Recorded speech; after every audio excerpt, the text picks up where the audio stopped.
റവാഡ ചന്ദ്രശേഖറിൻ്റെതും. അതിൽ നിന്ന് റവാഡ ചന്ദ്രശേഖറിൻ്റെ പേരാണ് സർക്കാർ ഇപ്പോൾ തിരഞ്ഞെടുത്തിരിക്കുന്നത്. നയപരമായൊരു തീരുമാനമാണ്. പുറത്തു വന്നതായി അറിഞ്ഞ വിവരം അതിൽ ഈ മറ്റുള്ളവരുടെയൊക്കെ സർവീസ് റെക്കോർഡുകളൊക്കെ നിരത്തി തമ്മിൽ ഭേദം റവാഡ ചന്ദ്രശേഖർ എന്ന തീരുമാനത്തിലേക്ക് സർക്കാർ പോയതാണ് എന്ന് മനസ്സിലാക്കുന്നു. ഈ കൂത്തുപറമ്പ് വെടിവെപ്പുമായി ബന്ധപ്പെട്ട് നേരത്തെ നമ്മൾ ചൂണ്ടിക്കാട്ടിയതുപോലെ പാർട്ടിയുടെ സമര ചരിത്രത്തിലെ ഐതിഹാസികമായ ഒരു ഏടാണ്. പാർട്ടിയുടെ ചരിത്രത്തിലെ തന്നെ ഏറ്റവും സുപ്രധാനമായ പാർട്ടി പ്രവർത്തകർക്ക് ആവേശം പകരുന്ന ഒരു ഏടാണ്. അതിൻ്റെ ഭാഗമായി നിന്നിരുന്ന ആ വെടിവെപ്പിൻ്റെ ഭാഗമായി നിന്നിരുന്ന ഒരു ഉദ്യോഗസ്ഥനെ ഈ പദവിയിലേക്ക് നിയമിക്കുന്നു എന്നുള്ളതിൽ ഒരു അഭംഗി പാർട്ടി അണികൾ കാണാനുള്ള സാധ്യതയുണ്ട്. പാർട്ടി അണികളെ ഇത് ബോധ്യപ്പെടുത്താൻ CPIM-ന് കഴിയുമോ? പിന്നീട് അദ്ദേഹത്തെ ഹൈക്കോടതി കുറ്റവിമുക്തനാക്കിയെങ്കിൽ കൂടി ഈ തീരുമാനം CPIM-നെ പ്രതിരോധത്തിലാക്കുന്നതാണോ? ഇന്നത്തെ സെക്രട്ടറിയുടെ വിശദീകരണം കൊണ്ട്, സംസ്ഥാന സെക്രട്ടറിയുടെ വിശദീകരണം കൊണ്ട് ഇതിൽ ഒരു പ്രതിരോധം സർക്കാരിന് സാധ്യമാകുന്നതാണോ? ശ്രീ അനിൽകുമാർ.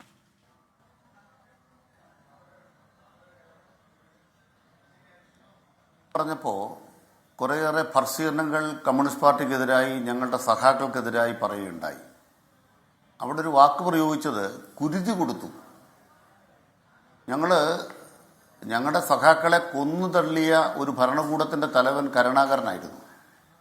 ആഭ്യന്തര വകുപ്പിൻ്റെ മന്ത്രി കരുണാകരനായിരുന്നു. അവിടെ വീണ ഓരോ തുള്ളി ചോരയുടെയും ഉത്തരം പറയേണ്ടയാൾ കരുണാകരനും കോൺഗ്രസ് പാർട്ടിയുമാണ്. UDF ഒന്നാകെയാണ്. അതിൽ നിന്ന് വേറിട്ട ഏതെങ്കിലും വ്യക്തികളെ ഞങ്ങൾ കാണുന്നില്ല.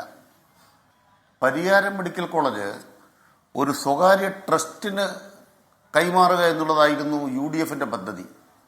ആ ട്രസ്റ്റിൽ കരുണാകരൻ ഉണ്ടായിരുന്നു, സഹകരണ മന്ത്രി ഉണ്ടായിരുന്നുള്ളത് സത്യമാണ്.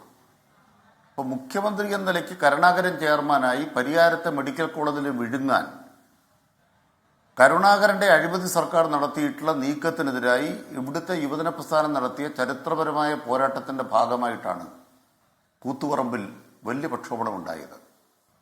അവിടെ കരിങ്കൊടി കാണിക്കണമെന്ന SFI പ്രവർത്തകരെ ഈ പോലീസ് തന്നെ, കരുണാകരന്റെ പോലീസ് തന്നെ ഭീകരമായി കടന്നാക്രമിച്ചു. അന്ന് SFIയുടെ സംസ്ഥാന പ്രസിഡന്റായിരുന്ന ഇപ്പോഴത്തെ BJP-യിൽ പോയിട്ടുള്ള ഒരു കോൺഗ്രസ് നേതാവ് കൂടിയായിരുന്ന ഒരാളുണ്ടല്ലോ, അദ്ദേഹത്തിന്റെ ഉടുതുണിയില്ലായിരുന്നു. ഉടുതുണിയില്ലാതെ നിൽക്കുന്ന ആ മനുഷ്യനോട് അന്ന് ചോദിച്ച ചോദ്യം, ഇത്രയും പറയരുത് നിങ്ങൾക്ക് SFIക്കുള്ളോ? ഇതാണ് ചോദിച്ച ചോദ്യം. ആ ധിക്കാരമായിരുന്നു പോലീസിനുണ്ടായിരുന്നത്. ആ ധിക്കാരത്തിന് മറുപടി കൊടുക്കാൻ സഹന സമരമായിരുന്നു. ഇവിടെ പറഞ്ഞ പോലെ കല്ല്, വടി, പെട്രോൾ ബോംബ്. അങ്ങനെ കല്ലും വടിയും പെട്രോൾ ബോംബുമായിട്ട് നിൽക്കുന്നിടത്തേക്ക് എങ്ങനെയാണ് മന്ത്രി വരുന്നത്? തീരെ ബുദ്ധിയില്ലേ കരുണാകരന്റെ പോലീസിന്?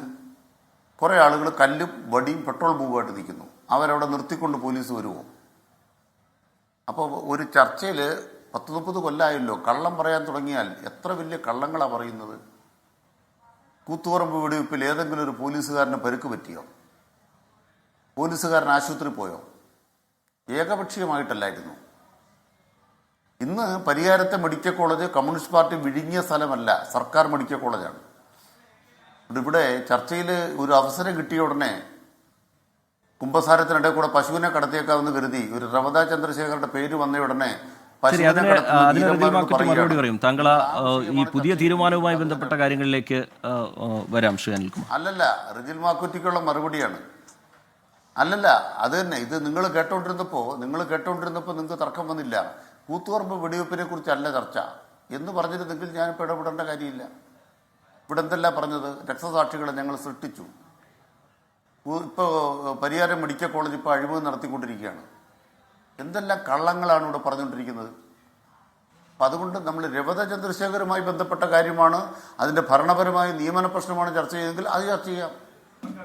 അതിനു പകരം ഈ ചർച്ചയെ ഞങ്ങളുടെ സഖാക്കളെ കൊലവിളിച്ച ഒരു കോൺഗ്രസിന്റെ വൃത്തികെട്ട ഭരണകൂടത്തിന്റെ എല്ലാ നെറികേടുകളെയും വെള്ളം പൂശാൻ വേണ്ടി ആ രക്തസാക്ഷികളുടെ ചോര വെച്ച് ഞങ്ങളെ കടന്നാക്രമിക്കാൻ വന്നിരിക്കുകയാണ് ആ കൊലയാളികൾ. വിഷയത്തിലേക്ക് പറയാൻ ആഗ്രഹിക്കുന്നത്, ഇതൊന്നും കേരളത്തിലെ ജനങ്ങൾ ചെവിക്കൊള്ളില്ല. അതിന്റെ വിഷയത്തിലല്ലാതൊരു ചർച്ച വന്നപ്പോൾ നിങ്ങളെന്താ പറയാഞ്ഞ്? ഇത്രയും കാര്യത്തിന് ഞാൻ മറുപടി പറയേണ്ടി വന്നത് അദ്ദേഹം വിഷയത്തിൽ നിന്ന് മാറിപ്പോയത് കൊണ്ടല്ലേ? ശരി, താങ്കൾ മറുപടി പറഞ്ഞു കഴിഞ്ഞു. വിഷയത്തിൽ ചർച്ച നടത്താൻ അതിൽ അല്ല. അപ്പൊ നിങ്ങൾ എന്നോട് വിഷയത്തിൽ വരാൻ പറയുമ്പോൾ നിങ്ങൾക്ക് അതിന് അവകാശമില്ല പറയാൻ. നിങ്ങൾക്ക് എന്നോട് പറയാൻ അവകാശമില്ല. കാരണം പറഞ്ഞുകൊണ്ടിരുന്നത് വേറെയാ. ഞങ്ങളെക്കുറിച്ചുള്ള ഭർസനമെല്ലാം ഇങ്ങനെ ഛർദ്ദിക്കുന്ന പോലെ ഒരാൾ ഛർദ്ദിച്ചപ്പോൾ അതെല്ലാം കേട്ടോണ്ടിരുന്നിട്ട് പിന്നെ ഞാൻ വിഷയത്തിലേക്ക് വരണം? ഞങ്ങൾക്ക് മറ്റേ വിഷയത്തിൽ മറുപടി പറയാനില്ലാഞ്ഞിട്ടല്ല. ആ ശരി, വിഷയത്തിനകത്ത് പറയാൻ നമ്മുടെ സമയം പോകും. താങ്കൾ അവർക്കൊന്നും വിഷയത്തിലേക്ക് വരൂ. ഞങ്ങളിപ്പോ ഇത്തരം കാര്യം വന്നപ്പോൾ അത് ശരി. അപ്പൊ സമയം പോകാതിരിക്കത്തക്കവണ്ണം ഇത്തരം വൃത്തികേടുകൾ ഛർദ്ദിക്കുന്നവരെ അപ്പം തന്നെ തടയാനുള്ളൊരു മര്യാദ ഉണ്ടാകണം എന്ന് ഞാൻ മുഖവരിയായിട്ട് പറയുകയാണ്. ഇനി 2, കേരളത്തിൽ ഉമ്മൻചാണ്ടി സർക്കാർ നിയമിച്ചിട്ടുള്ള DGPമാരുണ്ടല്ലോ, BJPയിൽ പോയ 2 എണ്ണം നമ്മൾ കണ്ടിട്ടില്ലേ? ആ 2 എണ്ണം അവിടെ നിയമിക്കപ്പെട്ടപ്പോൾ അതിലൊരാളെ കേരളത്തിലെ സർക്കാർ മാറ്റിയതിന് കാരണം എന്താണ്? മാറ്റാൻ കാരണം വേറൊന്നുമല്ല, ഒരു ചെരുപ്പും കെട്ടി തൂക്കി പെരുമ്പാവൂർ കാത്തിരുന്നൊരു ആളുണ്ടല്ലോ, ആ ആളെ അവിടുന്ന് മാറ്റിക്കഴിഞ്ഞപ്പോൾ എന്തായിരുന്നു രമേശ് ചെന്നിത്തല നിയമസഭയിൽ പറഞ്ഞത്? എന്തായിരുന്നു UDFകാർ നിയമസഭയിൽ പറയുന്നത്? ഞങ്ങൾക്ക് RSSകാരനായ DGP മതി, പിണറായി വിജയൻ ഇയാളെ മാറ്റാൻ പാടില്ല. അവസാനം സുപ്രീം കോടതിയിൽ നിന്ന് വിധിയും വാങ്ങിച്ചുകൊണ്ട് ആ മാന്യൻ ഇവിടെ വന്നല്ലോ. ഞങ്ങളെങ്ങനെയാണ് ഭരിപ്പിച്ചത്? കേരളത്തിലെ മുസ്ലിം വിഭാഗത്തിൽപ്പെട്ടവർക്കെതിരായിട്ട് കടന്നാക്രമണം നടത്തുന്ന വിദ്വേഷകരമായ പ്രസംഗം നടത്തിയിട്ടുള്ള ഒരു DGP കേരളത്തിലുണ്ടായിരുന്നു. അതിനെ പിൻപറ്റിയവരാണ് കേരളത്തിലെ കോൺഗ്രസ്സുകാർ, UDFകാർ. അത്തരം ഒരു DGPമാരെ ഒന്നും ഞങ്ങൾ വെക്കുന്നവരല്ല കേട്ടോ. ആ കളരിയിലുള്ള ഒരു ഗവൺമെൻറ് അല്ല കേരളത്തിലെ LDF ഗവൺമെൻറ് എന്ന് UDFകാർ മനസ്സിലാക്കണം. അയാളിപ്പോൾ RSSന്റെ താവളത്തിലാണെന്ന് പിണറായി നിയമസഭയിൽ മറുപടി പറഞ്ഞ് നിങ്ങൾ മറന്നു പോയിട്ടുണ്ടോ? അപ്പോൾ DGPമാരെന്ന് പറയുന്നവർ വരുമ്പോൾ അവർ വരുന്നത് ഒരു പാനലിൽ നിന്നാണ്. ആ പാനൽ കേന്ദ്ര സർക്കാർ തിരഞ്ഞെടുത്ത് അയക്കുന്നതാണ്. സംസ്ഥാന സർക്കാരിനത് പരിമിതിയുണ്ട്. അത്തരം ആളുകളെ തിരിച്ചറിഞ്ഞിട്ട് അവരെ ഒഴിവാക്കാൻ ഞങ്ങൾ നടപടി സ്വീകരിച്ചപ്പോൾ ഞങ്ങൾക്കൊപ്പം നിൽക്കാൻ UDF തയ്യാറായില്ല. അത് കേരള ചരിത്രമാണ്. അങ്ങനെ ഞങ്ങൾക്ക് ഉൾപ്പം നിൽക്കാൻ തയ്യാറാകാതെ വന്ന അനുഭവം ഉണ്ട് എന്ന് മനസ്സിലാക്കണം. 3ാമതാണ് ഇപ്പോൾ ഉള്ളൊരു കാര്യം. രവത ചന്ദ്രശേഖരനെ സംസ്ഥാനത്തെ മുഖ്യ ചുമതലയുള്ള പോലീസ് ഉദ്യോഗസ്ഥനായി മാറുന്നു. അപ്പോൾ എന്താണ് സംഭവിക്കുന്നത്?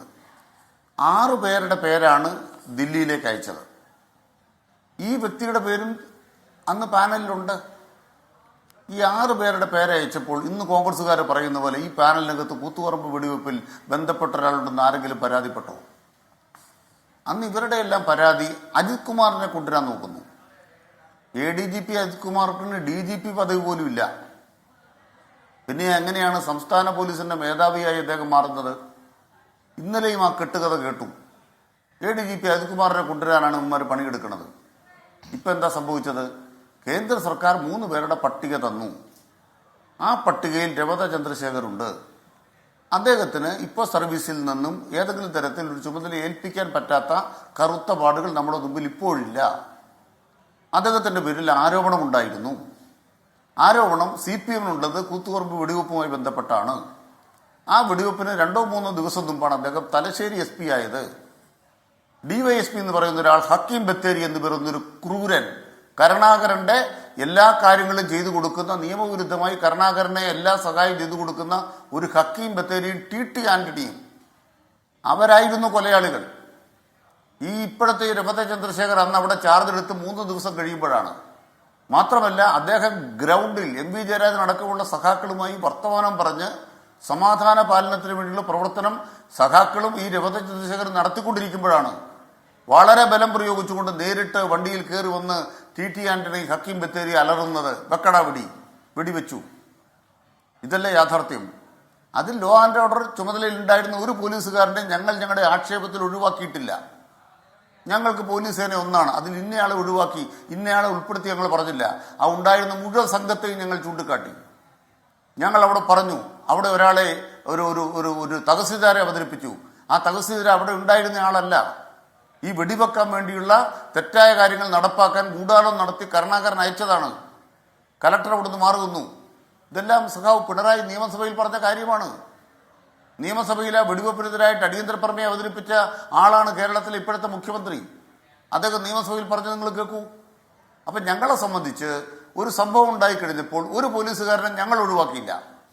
പക്ഷെ അന്വേഷണം നടത്തിയപ്പോൾ നമ്മുടെ നാട്ടിലെ നിയമപരിശോധനയിൽ രവത ചന്ദ്രശേഖർ പ്രത്യേകമായൊരു കുറ്റം ചെയ്തതായിട്ട് കണ്ടെത്തിയിട്ടില്ല. അതാണ് CPMന് മുമ്പിലുള്ള കാര്യം.